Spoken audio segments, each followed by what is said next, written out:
이 시간 우리에게 주신 하나님의 말씀은 에베소서 3장 16절에서 19절 말씀입니다. 제가 가진 성경으로 신약 313쪽입니다.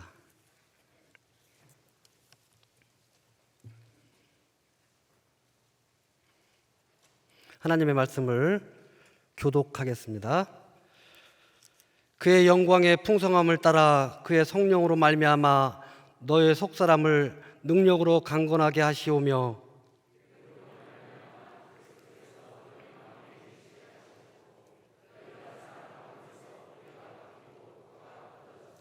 능히 모든 성도와 함께 지식이 넘치는 그리스도의 사랑을 알고 그 너비와 길이와 높이와 깊이가 어떠함을 깨달아 하나님의 모든 충만하신 것으로 너희에게 충만하게 하시기를 구하노라.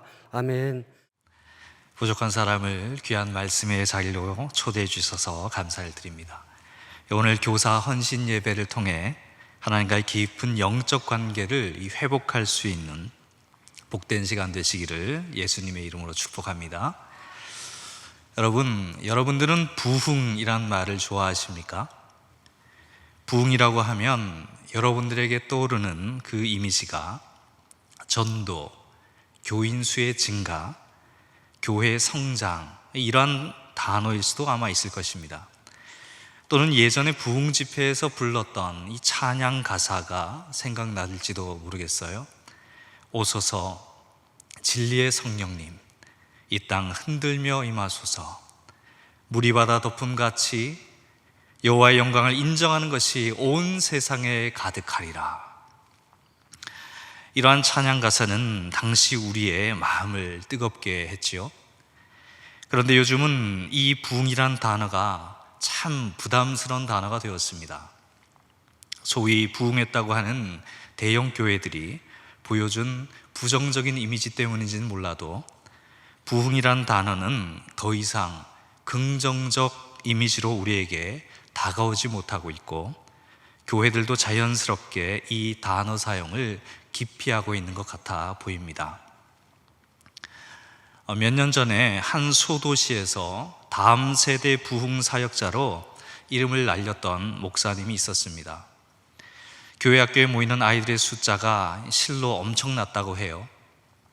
그 교회는 소위 부흥 전략을 전국에 있는 교회들에게 무료로 나누어 주겠다라고 하면서 세미나를 열기도 했고 자신들처럼 하면 교회는 금방 부흥되고 성장한다고 이를 강조하였습니다.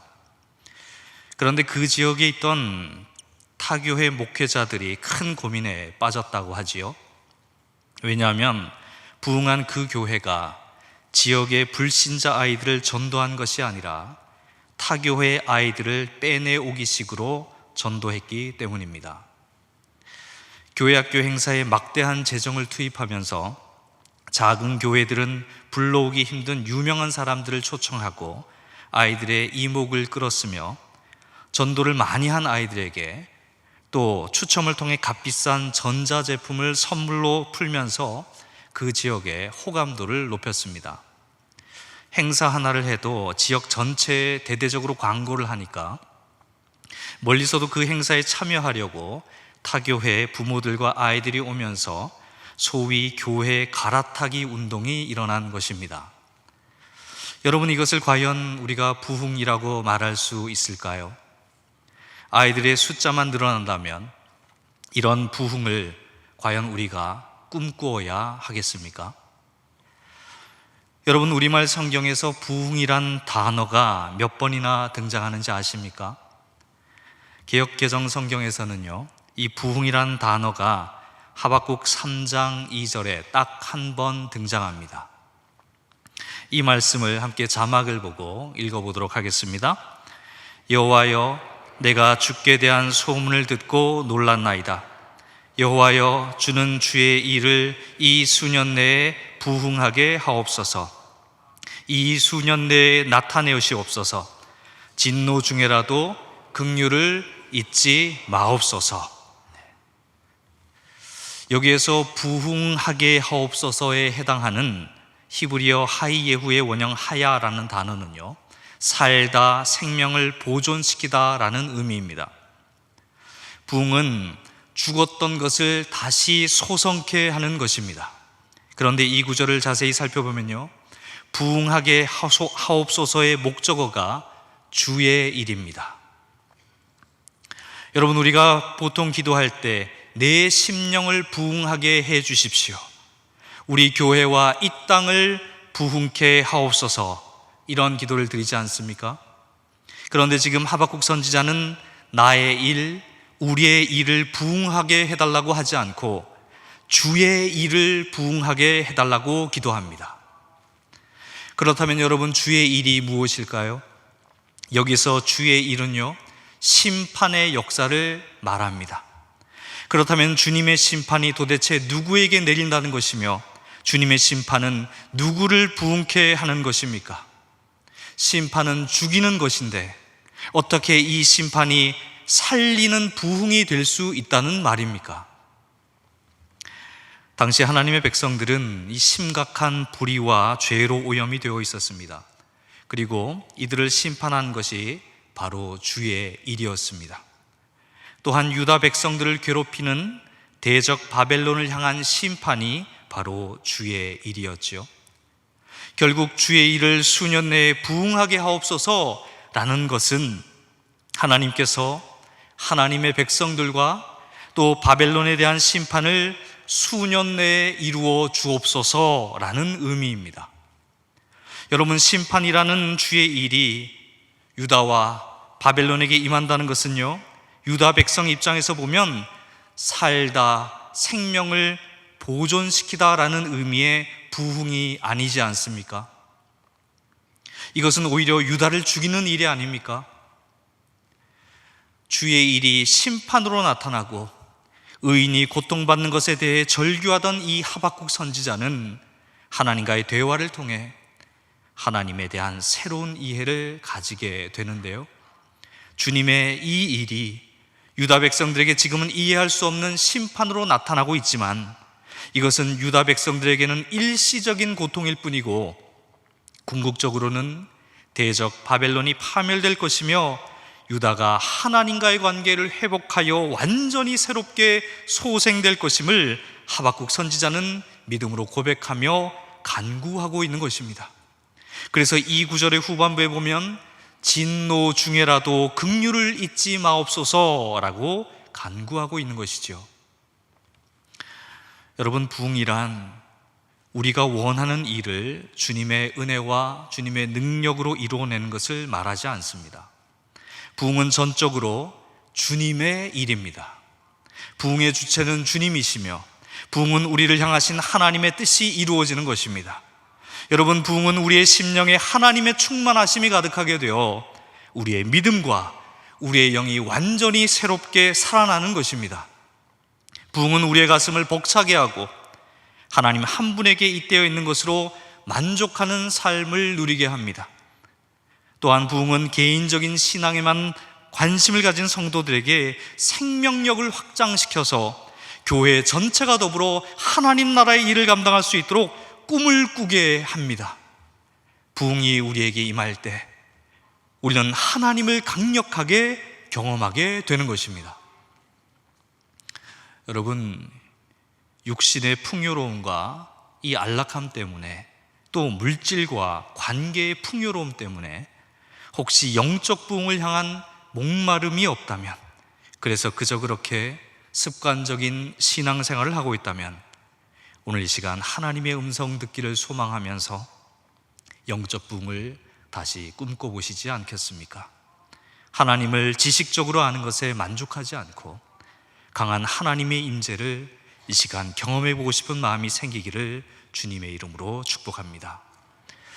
여러분, 우리의 성향 중에요, 좋지 않은 성향이 하나 있는데 그게 바로 잘 잊어버리는 성향입니다. 예전에 경험했던 크고 놀라운 경험들도 금세 잊어버리는 경향들이 우리 안에 있죠. 우리의 삶에 전반적으로 나타나는 이 성향은 특별히 하나님과의 관계에 있어서는 아주 치명적입니다. 하나님을 처음 만났던 회심의 순간, 예수 그리스도의 십자가를 붙들고 눈물로 애통해하며 그분의 제자가 되겠노라고 다짐했던 바로 그 순간, 두렵고 고통스러운 상황에서도 기도할 힘조차 없어 주저앉아 있을 때 예기치 않은 은혜로 찾아와 우리를 위로하시고 힘주셨던 은혜의 순간들, 사명을 가지고 이런저런 하나님 나라의 일들을 기쁨으로 감당하며 하나님 한 분만으로 만족했던 그러한 순간들, 우리가 이러한 영적 부흥의 경험들을 잊어버리게 되면 우리의 영혼은 메말라지고 늘 불만족으로 인해 자기 자신을 스스로 괴롭히게 됩니다. 그래서인지 주님께서는 우리에게 기억하라 라고 거듭 말씀하시죠. 하나님께서 애굽에서 구원하신 역사를 기억해라. 법궤 안에 들어있는 이 세 가지 돌파는 하나님이 너희에게 말씀하셨다라는 의미이고, 만나는 하나님이 너희에게 양식을 공급하셨다라는 의미이며, 지팡이는 하나님이 너희를 구원하셨다라는 의미인 것을 이 법궤를 볼 때마다 기억하라. 여호와는 오직 유일한 여호와시니 오늘 너희에게 명령하는 이 말씀을 너희는 마음에 새겨라. 자녀에게 부지런히 가르치고 기억해내라. 빵과 포도주를 대할 때마다 예수 그리스도께서 너희를 구원하시기 위해 희생제물이 되셔서 몸이 찢기시고 피를 흘리셨음을 기억해라. 이렇게 거듭 우리에게 기억하라 라고 하셨습니다. 여러분, 교회의 위엄이 사라진 이 시대를 살고 있는 우리 그리스도인들은 이제 어떻게 해야 하겠습니까? 영적 부흥의 기억은 다 사라지고 인생을 외롭게 또 무의미하게 표류하면서 그렇게 살아야 한다면 이건 너무 애처로운 일이 아니겠습니까? 그러나 여러분, 우리가 기억해야 할 것이 있습니다. 성령의 강력한 임재와 영광스러운 부흥은 하나님의 주권 가운데에서 늘 이루어졌다라는 사실입니다. 사회와 교회가 썩어 문드러지고 진짜 성도는 없는 것 같아 보이고 종교생활만 하는 교인들이 교회에서 싸움을 일으켜 교회를 초토화시킬 때 하나님의 영광이 교회와 이 땅에서 사라져버린 것 같은 바로 그때에 하나님은 주도적으로 영적인 부흥을 일으켜 주셨습니다. 이것을 마틴 로이드 존스 목사님은 이렇게 설명합니다. 과거의 역사를 읽어보면 교회 역사에 생명력과 활력과 능력이 충만했던 시기가 있었음을 발견하게 됩니다. 모든 사람들이 교회에 소속되기를 열망했고 갈망했습니다. 복음이 권위 있게 전파되었고 수많은 이들이 일정하게 매주 회심했습니다. 그리스도인들은 즐겨 기도했습니다. 기도회에 나오라고 강압적으로 말할 필요가 없었습니다. 오히려 사람들을 돌려보내기가 힘들 정도였습니다. 사람들은 집에 가지 않고 밤새 기도하고 싶어 했습니다. 교회 전체가 살아있었고 능력과 활력과 힘으로 가득 찼습니다. 누구나 하나님의 은혜를 풍성히 경험한 일과 성령이 우리에게 찾아오신 일에 대해 이야기할 수 있었습니다. 하나님의 사랑을 알게 되었을 때 그 떨림과 감동에 대해, 그 지식이 세상 전부보다 귀하게 느껴졌던 그 경험에 대해 이야기할 수 있었습니다. 그리고 그 모든 것의 결과로 나라의 전체의 이 삶이 영향을 받고 변화가 되었습니다. 여러분, 이것은 역사 안에서 늘 반복되었던 영적 부흥의 역사입니다. 그렇게 우리는 이러한 하나님의 역사를 오늘도 기대하고 갈망해야 합니다. 내일도 기대하고 이번 달도 기대하고 내년도 기대하고 평생을 기대해야 합니다. 언젠가 어떤 목사님이 부흥에 대해 이렇게 외치는 소리를 들었습니다. 교회는 사람으로 가득 차고 사람은 하나님으로 가득 찬 상태, 이것이 바로 부흥입니다.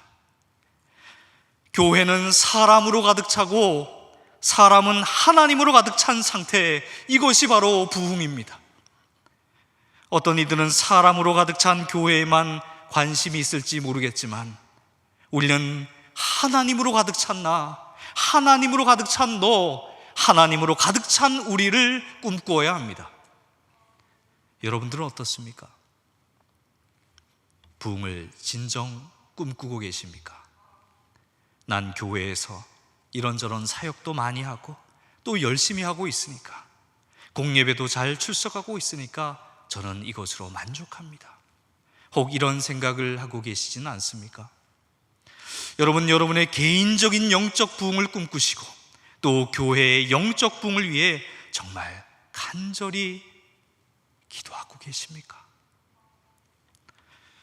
오늘 본문의 수신자인 에베소 교인들은 믿은 지 어느 정도 된 사람들이었고 이미 성령으로 인침을 받은 사람들이었습니다. 그들 중에는 훌륭한 그리스도인들도 많았습니다. 그런데 사도 바울은 이들을 위해서 기도합니다. 아버지께서 그분의 영광의 풍성하심을 따라 그분의 성령을 통하여 여러분의 속사람을 능력으로 강건하게 하여 주시고 믿음으로 말미암아 그리스도를 여러분의 마음속에 머물러 계시게 하여 주시기를 빕니다. 여러분의 사랑 속에 뿌리를 박고 털을 잡아서 모든 성도와 함께 여러분이 그리스도의 사랑의 너비와 길이와 높이와 깊이가 어떠한지를 깨달을 수 있게 되고 지식을 초월하는 그리스도의 사랑을 알게 되기를 빕니다. 그리하여 하나님의 온갖 충만하심으로 여러분이 충만하여지기를 빕니다. 우리도 사도 바울의 이 권면에 귀를 기울이고 우리 자신을 점검해 보아야 할 줄로 믿습니다. 여러분, 우리는 요한계시록 3장 17절에 나타난 라오디게아 교인들처럼 되어서는 결코 안 됩니다. 너가 말하기를 나는 부자라 부요하여 부족한 것이 없다 하나 너의 곤고한 것과 가련한 것과 가난한 것과 눈먼 것과 벌거벗은 것을 너는 알지 못하는도다. 여러분, 우리가 이런 상태로 머물러서는 안 됩니다. 복음을 가지고 있지만 복음의 능력을 경험하지도 못하는 현재를 살아가서는 안 됩니다. 주님을 간절히 찾을 이유도 없고 영적 부흥을 위해 소리쳐 기도할 이유도 없고 주님을 갈망하는 마음도 없는 그런 매일을 살면은 안 됩니다. 오히려 우리는 성령의 임재하심을 꿈꾸고 우리 안에서 예수 그리스도가 머물고 계심을 확신하며 하나님의 사랑을 생생하게 경험할 수 있는 매일을 사셔야 합니다. 왜 그렇습니까? 그것이 이 땅에서 가장 충만한 삶이기 때문입니다. 주님은 온갖 충만하심으로 우리에게 다가오고 계시는데 우리가 영적 부흥을 구하지 않아서 우리가 주님을 오히려 거부하고 밀어내서 주님의 충만하심을 경험하지 못한다면 이것은 너무나 어리석은 일입니다. 여러분, 오순절 성령 강림 사건을 통해 성령의 임재를 경험한 120명의 사도들은 영적 부흥을 경험하였습니다. 그들은 완전히 새롭게 되었지요. 두려움은 사라지고 확신에 찬 복음의 사도가 되어서 사명을 감당하였습니다. 뿐만 아니라 그 이후로 2000년 동안 수많은 사람들이 예수 그리스도의 십자가 앞에서 꼬꾸라졌고 주님을 주인으로 받아들였습니다. 예수 그리스도의 십자가에서 흘러나온 그 대속의 피가 하나님의 진노를 피할 수 없는 추악한 죄인들의 죄를 깨끗게 하였습니다. 그리고 예수님을 주인으로 모셔드린 그리스도인들은 예수 그리스도와 연합하여 결코 떨어질 수 없는 한 몸을 이루게 되었습니다. 성령께서는 우리의 영혼 안에 머무시면서 여전히 죄성에 지배당하려고 하는 우리의 이 본능적인 욕구를 주님을 의지하면서 꺾을 수 있도록 지금도 우리를 도우시고 계십니다. 여러분, 모든 것이 안전하고 완벽한 상황에서 하나님을 갈망하고 영적 부흥을 기대해서는 안 될 것입니다. 오히려 두려움과 불안 속에서도 주님을 갈망하며 여러분의 작은 믿음을 사용하면서 부흥을 구할 때 하나님은 바람처럼 여러분에게 임할 것입니다.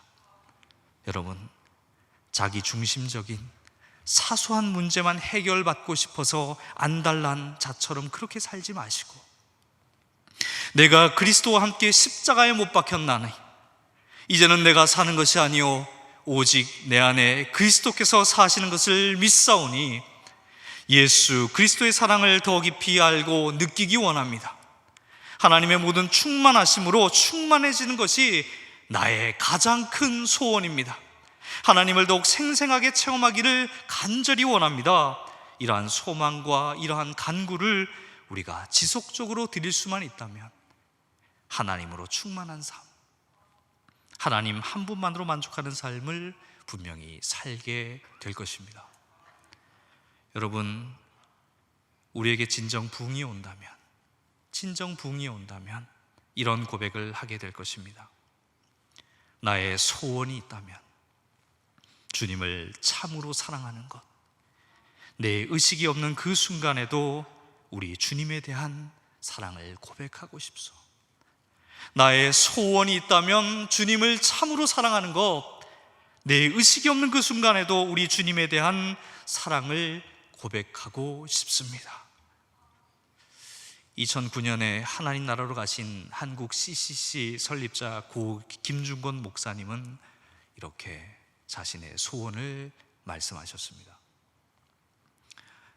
코로나로 인해서 교육부서와 교회 전체의 영적인 역동성을 많이 잃어버린 요즘, 우리가 다시 꿈꿔야 할 것은 우리 삶의 이유가 되신 예수 그리스도를 굳게 붙잡는 것이라고 저는 믿습니다. 이 시간 찬양 한 곡을 여러분들과 함께 나눠보려고 하는데요, 내 삶의 이유라라는 찬양입니다. 이 곡을 지은 이권희 형제는 이 찬양의 뮤직비디오에 노래 가사처럼 사신 믿음의 사람들의 삶이 담기면 좋겠다, 그런 생각을 해서 한국 땅에 복음을 심은 신앙의 선배님들의 모습과 2009년 하나님 나라로 가신 고 김중건 목사님의 모습을 담았습니다. 내 삶의 이유이신, 우리의 삶의 이유이신 예수 그리스도를 떠올리며 찬양을 불러보겠습니다.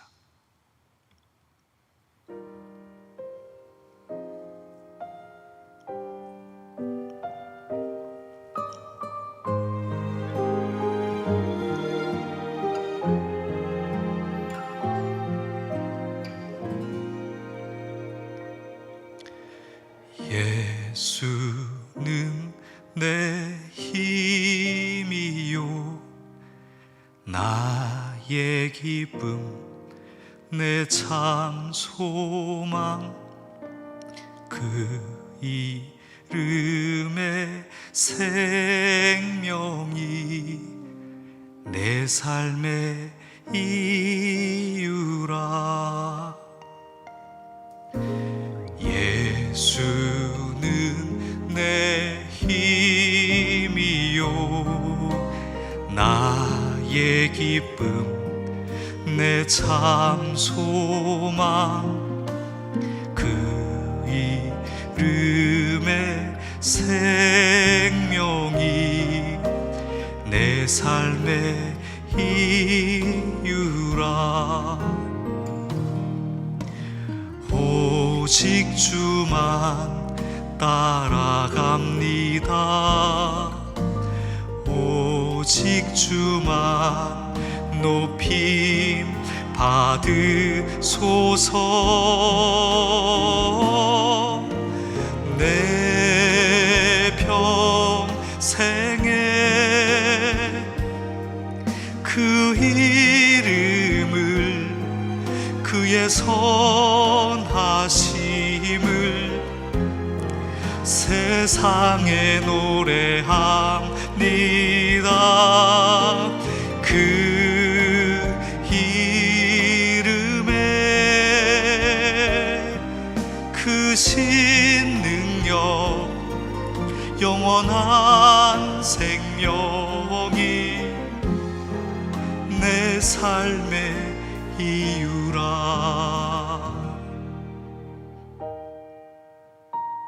여러분 잘 들으세요. 예수님이 진리예요, 길이에요, 생명이에요. 모든 것이 모든 것이에요. 알파와 오메가예요. 만유의 주예요. 만왕의 왕이에요. 진리의 왕이에요. 진리가 어디 있습니까? 진짜 생명은 어디 있습니까? 우리가 가야 될 길은 어디 있습니까? 우리가 먹고 살 생명의 양식은 어디에 있습니까? 내가 사나 죽으나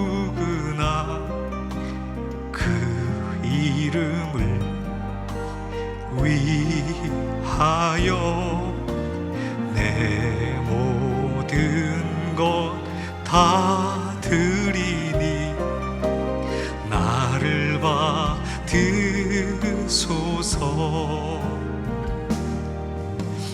오직 주만 따라갑니다. 오직 주만 높임 받으소서.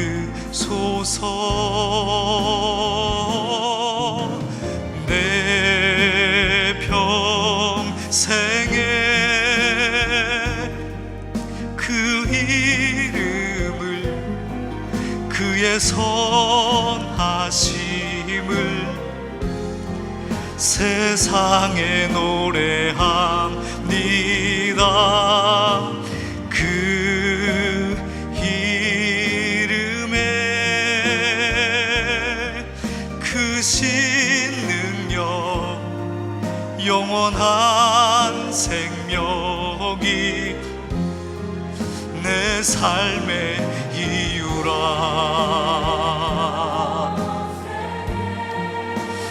나의 평생에 그의 선하심을 세상에 노래합니다. 그 이름에 크신 능력 영원한 생명이 내 삶의 이유라.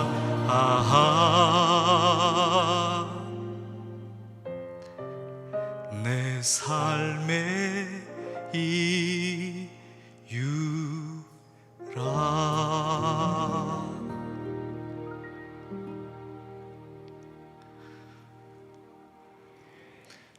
여러분, 예수 그리스도를 믿는다는 말이 무엇입니까? 예수님을 따라간다는 말이 무엇입니까? 예수님의 제자가 되겠다는 말이 어떤 의미입니까? 예수님께서 이 땅에서 구원하시고 가르치신 삶이 결국은 우리 모두가 도달해야 할 인생의 목표가 아닙니까? 사도 바울은 빌립보서에서 이렇게 소리칩니다. 나는 그리스도를 얻고 그리스도 안에 있는 사람으로 인정받으려고 합니다. 나는 율법에서 생기는 나 스스로의 의가 아니라 그리스도를 믿는 믿음으로 말미암아 오는 의, 곧 믿음에 근거하여 하나님에게서 오는 의를 얻으려고 합니다. 내가 바라는 것은 그리스도를 알고 그분의 부활의 능력을 깨닫고 그분의 고난에 동참하며 그분의 죽으심을 본받는 것입니다. 여러분, 우리는 모두 주님께서 십자가의 죽음을 통해 열어놓으신 영생의 길에 들어선 자들입니다. 그러니 이제 더 이상 주저하지 말고 세상의 거짓된 길을 거부하면서 주님께서 가신 믿음의 길을 걸어가야 하지 않겠습니까? 여러분, 그 길은 좁은 길이지만 진리와 생명의 길입니다. 평화와 기쁨의 길입니다. 긍휼과 사랑의 길이며 화해와 일치의 길입니다. 그 길은 주님과 동행하는 길입니다. 그렇게 우리가 그 길을 걷다가 지치면 주님은 우리를 위로하시고 격려하시고 고통을 극복할 힘을 주시며 그 고통을 기쁨으로 바꾸는 능력을 우리에게 주실 것입니다. 여러분, 우리가 영적 부흥을 꿈꾸고 또 부흥을 위해 기도하면 주님 가신 길을 따라가는 이 모든 과정이 하나님의 온갖 충만하심으로 인해 충만해질 것입니다. 하나님을 아는 성경적인 지식과 우리의 지성을 관통해서 우리를 찾아오시는 하나님의 현존을 경험하게 될 것입니다. 주님의 고난에 기꺼이 동참하기로 우리가 결단하며 주님의 죽으심을 본받는 작은 예수의 삶을 분명히 살게 될 것입니다. 결혼 후에 신앙을 가졌지만 오랫동안 시댁의 핍박을 견뎌야 했던 한 집사님이 계셨습니다. 남편이 병에 걸려 죽고 큰 아들마저 교통사고로 잃은 슬픔도 잠깐, 너가 교회 다녀서 내 아들, 내 손자 다 죽은 거라며 소리소리 지르는 시어머니를 위해 그 크신 하나님의 사랑, 그 크신 하나님의 사랑, 우리 시어머니에게 임해달라고 간절히 기도했던 그 집사님의 기도가 응답되었습니다. 시어머니가 예수님을 믿고 구원을 받게 된 것입니다. 시간이 흘러 60세가 된 그 집사님, 경제적인 어려움 때문에 일자리를 구하던 중에 아이 돌봄 교육을 받고 일을 시작하게 되었는데, 처음으로 배치된 집에 가보니까 생후 100일도 안 된 아기가 코에 호수를 끼고 누워있더랍니다. 병원에서도 가망 없다는 말에 생명의 불꽃이 꺼져가는 그 작은 아기를 지켜보는 부모의 얼굴에도 일말의 희망이 없어 보였답니다. 바로 그때 하나님의 불붙는 사랑이, 예수 그리스도의 그 십자가의 사랑이 그 집사님 마음에 접촉이 되었습니다.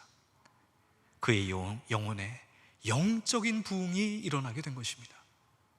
집사님은 그 부모도 포기한 그 아기의 생명을 붙잡고 밤낮 없이 눈물로 기도했답니다. 말씀을 계속 읽어주고 찬송을 불러주었습니다. 사랑의 기적이 일어난 것일까요? 하나님께서 그 아기를 살리셨습니다. 사랑의 치유를 통해 그 가정은 예수를 믿고 더 큰 하나님의 사랑을 경험하게 되었습니다. 이 일을 통해 하나님의 영광이 나타나는 것을 본 그 집사님, 노년에 자신의 사명을 찾았다며 그렇게 기뻐했답니다. 지금도 그분은 또 다른 아기를 돌보면서 아기에게 찬송을 불러주고 말씀을 읽어주며 기도의 씨앗을 뿌리고 있습니다. 하나님의 그 큰 사랑을 먼저 받은 자로서 온몸으로 아기들을 안아주며 사랑의 기적을 지금도 꿈꾸어가고 있습니다. 예수 복음이 하나님의 사랑을 반드시 드러낼 것이라는 확신을 가지고서 말이죠. 여러분, 하나님은 여러분 한 분 한 분을 예수 그리스도의 제자로 부르셔서 세상과 하나님을 이을 복음의 통로로 여러분을 사용하기를 원하십니다. 그렇게 여러분은 복음에 대한 열정과 확신을 가지고 세상 앞에, 또 아이들 앞에 서야 할 것입니다. 여러분을 통해 다음 세대가 반드시 변화될 것이라는 믿음을 가지고 아이들에게 복음을 가르치고 영적인 부흥의 삶을 직접 여러분들이 보여주어야 합니다. 또 아이들 영혼에 깊은 관심을 가지고 그들을 사랑하고 격려하고 품어야 하겠습니다. 여러분이 두 손에 가득 담아야 할 것은 복음에 대한 깊은 열정과 아이들을 향한 깊은 사랑입니다. 이 두 가지가 교회 학교에서 충만하게 넘쳐 흐르게 되면 우리 아이들이 예수님께 접붙임되고 또 예수 안에서 반드시 열매를 맺어가게 될 것입니다. 여러분, 우리 함께 영적인 부흥을 다시 한번 꿈꿔보시지 않겠습니까? 하나님의 온갖 충만하심을 갈망하며 주 예수 그리스도의 십자가 사랑을 단단히 붙잡고 이 세상에서 참다운 그리스도인으로 충만한 인생을 한번 살아보시지 않겠습니까?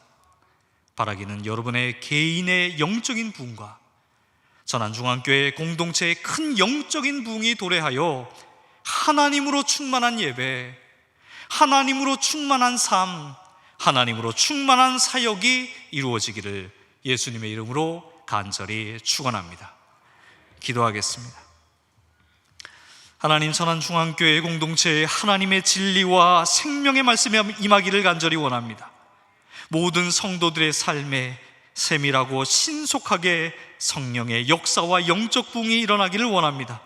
습관적인 종교생활로 인해 지치고 괴리감에 빠져있는 이들에게 잃어버린 구원의 감격을 다시 허락해 주시고 눈물로 하나님께 기도하는 역사가 일어나게 하여 주옵소서.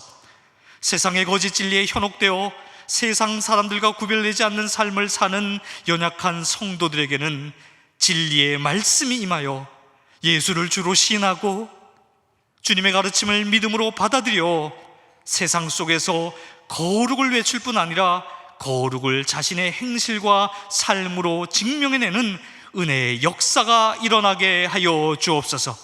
주님의 뜻이 우리의 삶 가운데, 이 땅 가운데 온전히 이루어지기를 간절히 원하며 우리 주 예수 그리스도 이름으로 기도하옵나이다. 아멘.